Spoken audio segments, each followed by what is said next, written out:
Welcome back. Hope everyone is doing well. We have Gzera. Government made a Gezerah on a Gezerah, decree on a decree. We are home for two reasons.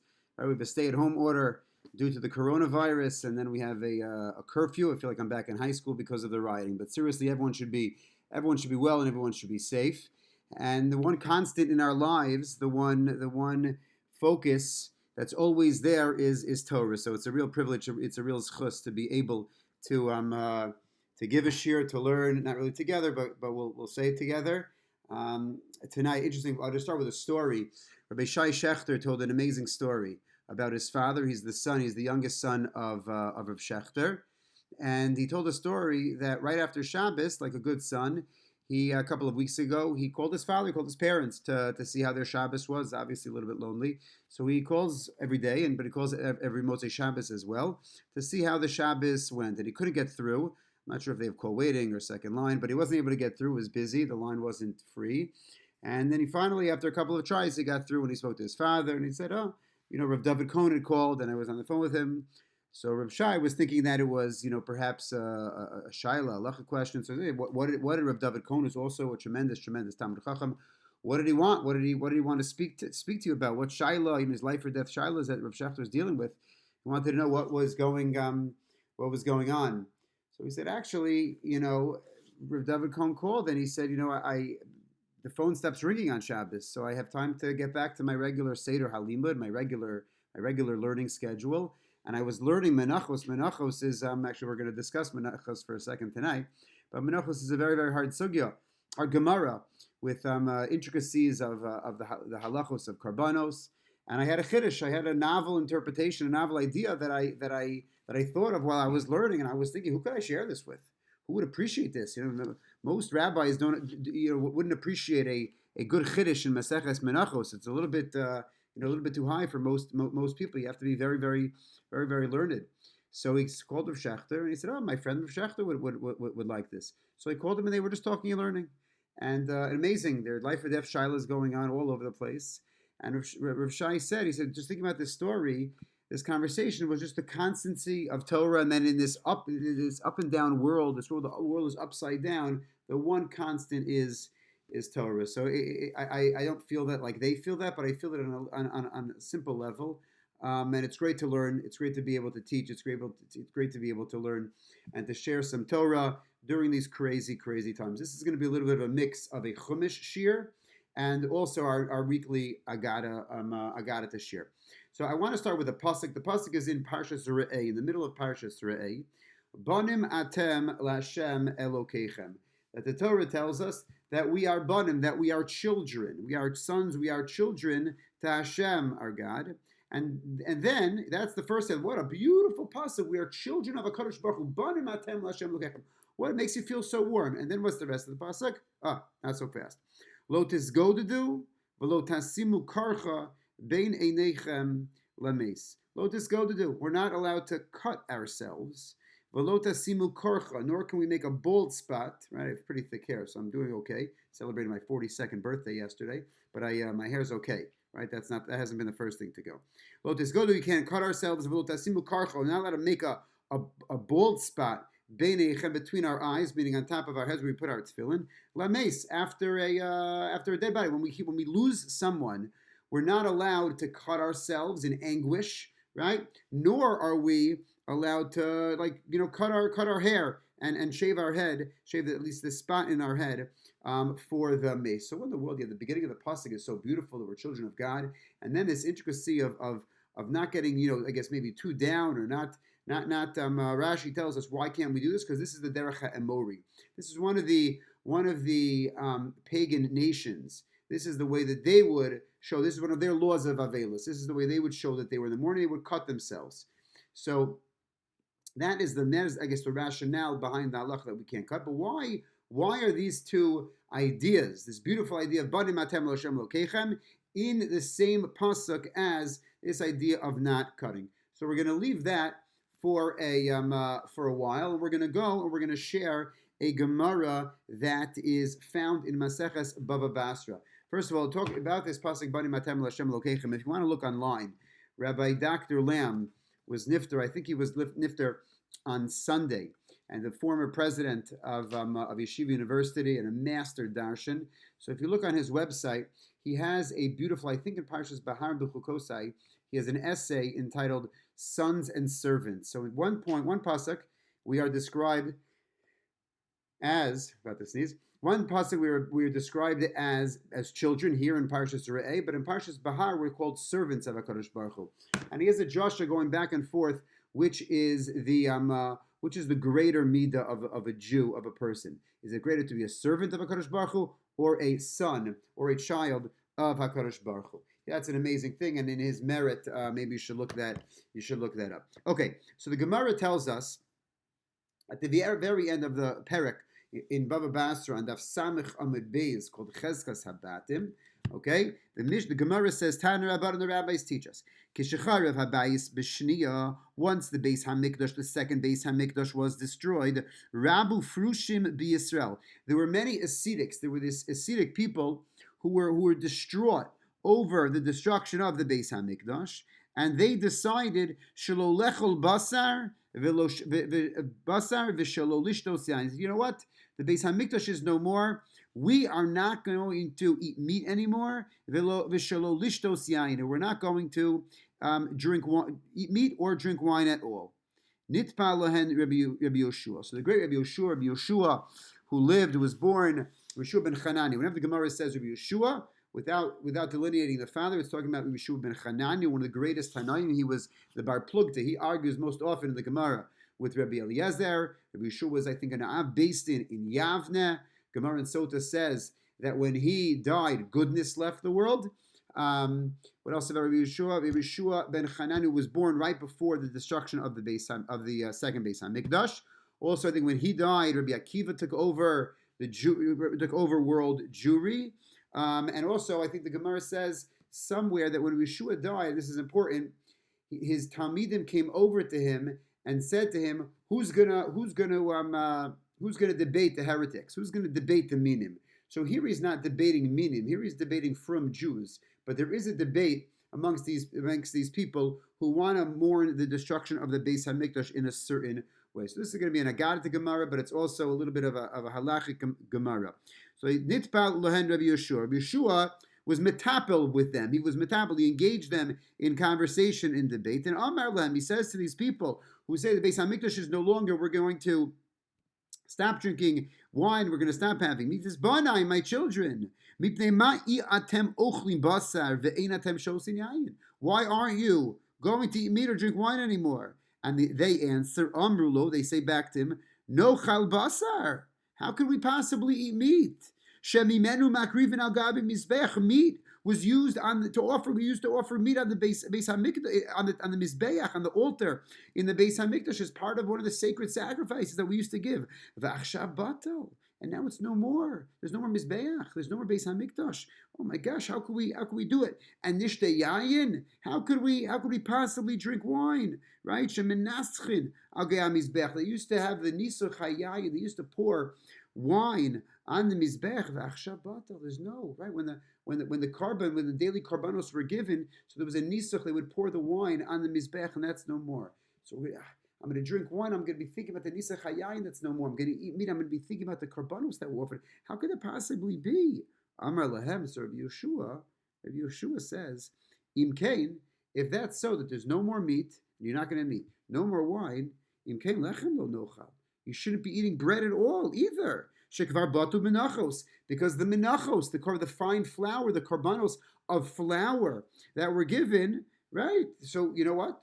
You shouldn't be eating lechem either. So now, what's all this? What's all this going? There's going to be no meat. There's going to be no wine, and Yeshua says there shouldn't be bread at all. So they say, oh, you know what? That's a good idea. Efshar bipeiros. We're going to live on peiros. We're going to live only on fruit. It's probably not such a good comment to make, but when I say, "Oh, we can live on fruit," if you remember the very first episode of the Cosby Show, so when Theo wants to just be a regular guy, so Bill Cosby comes in. Bill Cosby, I know not we shouldn't mention him, but he comes in. The show is a very good show, and he says, "You know what? If he wants him to do well in school." So Bill Cosby keeps saying, you got to have this, and you got to have a job and an education and this and that. And he says, oh, you want to eat? He goes, yeah. So he takes the money from him, and he says, I can live on bologna and cereal. So these prushim say we can live on payros. Efshar be payros. So what do you think Yeshua's response is going to be to them? Whoa, payros lo nochal. You can't eat payros. Why? Shekvar bitlu bikurim. Because we used to offer up bikurim, right? This is the bikurim was Shavuos, which we celebrated last week, was the Chag bikurim. That's when the first fruits were given. Oh, they say back to them, no. Maybe some of the payros, we can't have pomegranates, we can't have dates, we can't have figs, we can't have grapes, right? Efshar bepayros acherim. But we can definitely eat, we can definitely subside on fruits that are not part of the 7 special foods, right? So I could live on a pear, or I could live on a kiwi, I could live on a peach or a plum or an apple or an orange. So after payros acherim, so they have some common ground. But then Yeshua comes with the clincher. Mayim lo nishta. No. If you're gonna be true to your cause, so then mayim lo nishta. How could you drink water? Shekvar batal nisach hamayim on Sukkos. We would not only have the nisach hayayin, but we'd also have this libation, this pouring of water.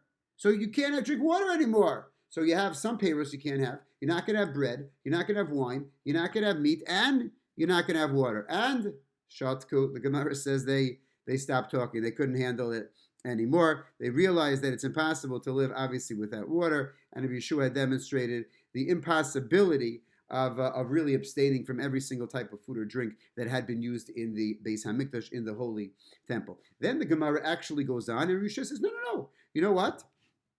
I understand. You should have meat, and you should have wine, you should have bread, this and that. But there are healthy, normal, good, appropriate ways to mourn the temple. And then he says, right, Omer lehem, Banai, my children, Bova Omer lachem, right? Come here, I'm going to explain to you. Shalolis abel kol ikar efshar. To not mourn at all is impossible. Shekvar nigzera gezera, because the decree has already been promulgated. There's going to be a Beis Hamikdash. There's going to be this Beis Hamikdash, the second Beis Hamikdash, is not going to be rebuilt for a long time. See, there was a nevuah after the destruction of the first. They knew that the second Beis Hamikdash was going to at least begin to be rebuilt within 100 years. Here, there was no such nevuah. So this gezerah that there's not going to be another Beis Hamikdash for a while is important. That's what he's saying. So you can't not be misabel. You can't not mourn at all. But misabel yoter midai yefshar. But also to mourn excessively is also impossible. She'in goes in gezerah al tzibur elim kein rob tzibur yichol lamaba. And then the Gemara has a fundamental and psychological concept that the Rabbanan don't ever decree laws that they don't feel that the tzibur, they don't feel that the community, they don't feel that the people, the congregation can actually abide by, right? If we're able to comply with the decree, if we're not able to comply with the decree, the Rabbanan say we can't do it. Right? And then he brings up a proof text for it. Elakach amru chacham. This is rather what the chachamim say to do, right? So basically, you can't ignore it, but you also can't do too much, the Rabbi Yeshua is saying. So he says, you know what? Sad adam es beito besid. When a person builds his house and puts like plaster in his house, he should leave over a little bit stuff that's unworked or unpainted. You see, not as much in America, but in Eretz Yisrael, you'll see many houses that are built. There'll be a little bit of the house. Right when you walk in, facing, there'll be a dalet al dama. There'll be a little bit of an area that's unpainted, right? To see that's how we are going to remember that the Beis Hamikdash was destroyed. And then he gives another example. His other example is that perhaps osa adam kol tzarchi seuda, that whenever a person would prepare a big meal, u'mishayer davar muat, he should leave over some small part, meaning he is going to have 8 things on the menu. We should only have 7. Why? Why are we only having 7 and not 8? To remind us, that the Beis Hamikdash was destroyed. So we're taking away some of our simcha. We're not going to have everything. Don't tell caterers this. And then he says, isha kol tachshita. A woman should apply all her tachshitim, all her jewelry as much as possible, but umishayeres davar muat. But she should also leave over one type of she shouldn't wear all the jewelry. She should leave off. She should omit one small adornment, one small jewelry, right? And that's what the Gemara says. Those 3 things, right? And actually, the Ben Yehoyada the Ben Yehuda, the Yehuda, in his commentary, he says, why dafka these three things? There you have a house, because the house was reminiscent of the Beis Hamikdash. Then you have our table and the mizbeach, right? You're gonna leave off some food. That's reminiscent of the mizbeach, where food that was where the meat was offered. And then why women with jewelry? Because that's supposed to remind us of the beautiful clothing that the Kohanim and the Kohanim Gedolim would wear. And as a proof to all this, the pasuk says, "Shenemar imeshkacheich Yerushalayim tishkach yemini," the famous pasuk that if I forget Yerushalayim, I should cut off my right hand. And then the Gemara actually has, and this is just a small nakud, an interesting thing, because many people are aware of this. I remember under my chuppah, before I went into the chuppah, my Masada Kedushin did this to me as well, and I know that when I've been in Masada Kedushin, this is the minhag that we do as well. That you put a little bit of afar before the chassan comes down. You put a little bit of ashes on the chassan's head to remind him that even though this is might be the happiest day of his life, the most wonderful moment. He's walking down to the chuppah to marry his bashert. You should remember that there's not a Beis Hamikdash, and that there has to be some of the simcha, some of the joy needs to be tempered as well. So Rav Asher Weiss, who in his sefer Minchas Asher, he has a beautiful sefer on emuna and bitachon, on issues of belief and on issues of belief and on and faith. So he says that this Gemara is describing how does a Jew on a national level, how is it that we should mourn? And the Gemara goes back and forth, right? You can't mourn too much and you can't mourn too little. And there's this balancing act that we have to try to, tether our avelos, our mourning, in this appropriate way that is appropriate, that's fitting, that's right. That's not too much and it's not too little, it's not too excessive, but on the other hand, it's not like chas v'shalom we're ignoring it, and it never existed. So he says that he finds that this, what we spoke about in the Gemara at a national level, is the idea on a private level with respect to the pasuk that we began with. Banim atem laHashem Elokeichem, we are children to Hashem your God, and therefore, because you, HaKadosh Baruch Hu, are our Father, therefore, lo sisgodadu, right? We're not allowed to cut ourselves when we react to death, nor are we able to shave and cut our head and make a gash or a wound in our head as well. And he says that there are two different ideas how to connect this. He quotes the idea, the Mefarish, the Ibn Ezra of Avram Ibn Ezra, one of the phenomenal Rishonim, and he says, Banim, you look on the sheet, we have the Ibn Ezra. So Banim, right? After we've established you, Jewish boy, Jewish girl, Jewish man, Jewish woman, that you are a child of HaKadosh Baruch Hu, v'hu ohev etchem yoter me'av leben. And it's a very hard thing to think, but HaKadosh Baruch Hu loves you even more than a father loves a son, or a parent loves a child, a mother loves a daughter, right? That HaKadosh Baruch Hu loves us. Someone said it amazing. My friend Zev Wiener, Rabbi Dr. Zev Wiener, the great Rabbi Dr. Zev Wiener, said a beautiful idea. That HaKadosh Baruch Hu, sometimes your kids are crazy and they're impossible and they're crying and you want to kill them and this and that, right? But then something magical happens. They fall asleep. And when they fall asleep, you walk in to check on them, or they're sleeping in your bed and you're going to pick them up to move them. When they're sleeping, they could have driven you crazy that day. But when you see them sleeping and they're so at peace, you just love them so much. So Rabbi Dr. Zev says, that's the way HaKadosh Baruch Hu looks at us all the time. That's the way HaKadosh Baruch Hu looks at us all the time, with like we're sleeping and we're like that cute baby. So here the Ibn Ezra is saying that v'hu ohev etchem yoter me'ha'av leben, more than a parent loves a child, and therefore al tisgodadu al kol ma sheyaseh. You can't cut yourself. You can't be too broken. You can't be too distraught. Ki kol sheyaseh litovhu. And this is philosophical. It's a philosophical idea, right? In the moment, and we're going to see, the Ramban says, we can look at the Ramban right now. It's on your sheet. It's part of the teva of a person. It's unnatural, it's disgusting, it's gross, it's cruel. If a person's not going to cry and mourn over the loss over the loss of a loved one, that's unnatural. That's not a good thing. He actually brings an amazing question. The Radvaz. The Radvaz was a rabbi living mostly in the 1500s. He was actually kicked out of Spain in 1492, the Spanish expulsion. He went to Eretz Yisrael. He quickly left Eretz Yisrael for some reason. Then he went to Morocco, and then he finally became the chief rabbi in Egypt. He has a tshuva sefer with over 3,000 tshuvas. He writes, they asked him a question, Al Echad Megadoli Ador, one of the Gedolim in his town or whoever was writing this question, Shemeis Lo Ben. Never, sadly, his child passed away. He didn't even shed one tear. They want to know, this was a gadol, right? So they asked their advaz, this father's reaction, he didn't cry at all, right? It wasn't broken at all. Is that a correct reaction? The advaz says, no, not at all. Not at all. And even halacha, the way we have the first day of Avelos, or Aninos, when we can't do any mitzvahs because we have to be all involved in the mace, and then the first day of Avelos, and the Shiva, and the Shloshim, and the whole year, and right? He says that no, it's part of the human condition to mourn, to be lost, to lose, to be broken over the loss. And that's what the Ramban saying, Ki hateva, it's the nature of a person, is awakened livkos, to cry, in the separation of his loved ones.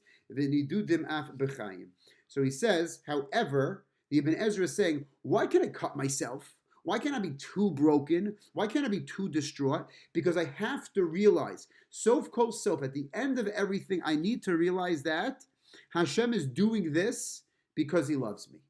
I might not understand it. I might not like it. I might hate it. I might not even be able to get off the couch. But I have to understand that this person passed away, and ultimately, HaKadosh Baruch Hu, that it's almost like someone forcing medicine on you. It needed to happen, either for your good or for the other person's good. Now, I wouldn't share this Ibn Ezra at a Shiva call. Okay, that's my sage advice. Okay, people aren't ready to hear that. But in the world of learning, in the world of Jewish psychology and hashkafa and philosophy, you're called a button because you are my child. The Ibn Ezra is saying, therefore, you can't be too broken. Why? Because you must realize that I'm doing this for the best. And then the Sforno lived later, probably 100, 150 years later, after the Ibn Ezra. He was a Rav in Italy, and he says, no. What's the smichos about? Why is Banim Atem in the same, this beautiful, gorgeous, majestic pasuk? Why is it the same pasuk of not cutting myself or not shaving, gashing my head? He says, She'ein roy laharos takli sadaga v'hatzar. Should skip to the end. Ein roy l'shitagu v'tagu. Atem banim Hashem shehu avichem kayim, because your father is here. He's kayim. He remains la'ad forever, and therefore. And therefore you have to realize, no, you're not lonely, right? Rav Asher Weiss says in the piece, he says there are really two reasons why a person is broken at the loss of a loved one. He says one is just the sharp pain of death itself, and then ultimately the second one is the abandonment, the loneliness, the longing for that person. I almost feel orphaned. And he says that those two reasons are addressed by the Ibn Ezra and the Sforno. The Sforno is addressing loneliness. I feel like, my father, my mother, my sister, my brother, my child, I'm alone. I have nobody. I'm orphaned. I'm longing for them. I feel so abandoned. No. HaKadosh Baruch Hu, the Sforno is saying, is always there. You need to mourn. It's part of the teva of a person. However, it can't be too much, and the realization that you are a child of HaKadosh Baruch Hu is that realization. On the other hand, what's the other feeling that a person has when they're broken? Is just the acute pain of losing someone, right? And the Ibn Ezra says you're right. It's painful, but you have to realize if you were getting a shot in order to cure you from coronavirus, from any disease, and this shot was going to take it, right? Or this disgusting medicine that you're taking is going to make you feel better. it just wouldn't hurt as much. It would hurt. It would be painful, but it wouldn't hurt as much. And the Ibn Ezra is saying that realization, right, that the pain, to address the pain of a person, you have to realize that a Kadosh Baruch Hu is doing that which what he is doing is the good. So we've seen a little bit of a Chumash Shiur, which is on a personal level. On a personal level, we can't be too little, and we can't more too much, and can't more too little. And that the trigger, the genesis of this was from this Gemara in Bava Basra. It's Gemara Yeshua and these Hasidics, these Prushim, who said, no, we're going to give up wine, we're going to give up meat, we're going to give up water. No, what's water? We all bets are off, and they realize the error of their ways. But national mourning also, there has to be a shvil azav, there has to be a golden mean to how we deal with pain, to how we deal with tragedy in the world. And in the world of hashkafa, in the world of Jewish philosophy, we have to understand that Kadosh Baruch Hu is always with us, that He's always, even though things are painful, he whatever He's doing it for the best, and that we are never ever alone because we are always in the warm embrace of HaKadosh Baruch Hu. Have a wonderful week. Be safe and learn a lot of Torah. Bye.